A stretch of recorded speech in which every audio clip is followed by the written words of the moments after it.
now this is the second week that is coming to an end, but the numbers are overwhelming. Like we told you, the same exercise that is happening here is also happening countrywide. In our sub-regional offices, we have also our registrars across the constituencies in Uganda doing the same exercise.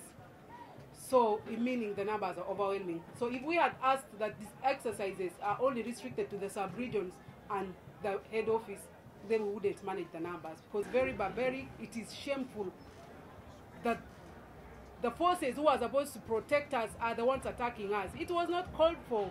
It was not necessary. I know it was some kind of intimidation to intimidate our people, but nevertheless, it's like it even energized them the more.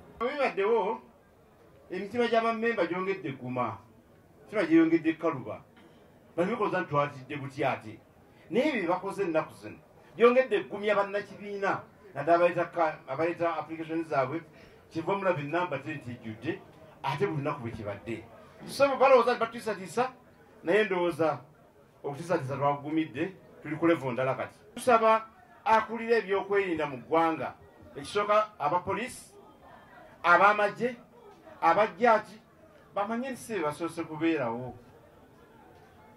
Uganda si yakabeerawo, Uganda ebaddewo ate genda maaso n'okubeerawo nga bavuddewo. Bw'aba alina okubeera kandidate wa kibiina notalina okuyisa mu banne eggaali. Kino ekibiina kya mpisa, kya mirembe, kya buntu bulamu. Eyo wansi ebiriyo waliyo okuvuganya okubibiina okuwa abantu okweyagaliza tetuyinza kugaana. Naye tubagamba balina okutambula nga batambula structures zaffe buli omu gyali. Balina okuwa structures z'ekibiina n'ekibiina ekitiibwa.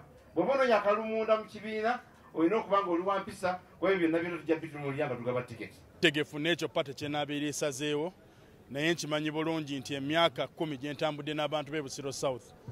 Kimanyi bulungi ne banaakola evaluation ne batunuulira ensonga z'abantu nti mbadde nabo okumala emyaka 10.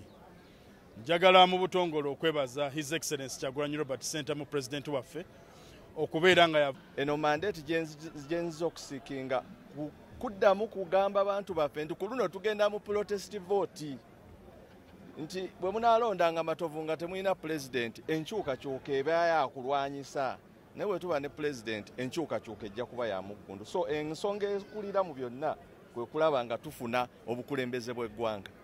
Then nze mmanyi mwabikola luli tuteesa kasa tumala n'okuyisa budget ya Kampala ate bamala ne bagitwala mu parliament. Bwe tuka mu parliament eba yetaaga eddoboozi ery'enjawulo okwongera ekibuga Kampala ssente ntubanga tukola n'engamba kangende wali ku source eya budget ya Uganda esobola okujja okuyamba ku kitundu kyange ekya Makindye East.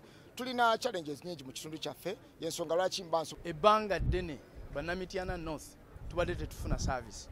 Bwe tulina omubaka aliyo olwaleero omubaka talabika mu parliament tatukiikirira tateesa kakati bwe nalabanga omubaka tateesa omubaka tatukiikirira ne tusigala nga tetulina service ewaffe.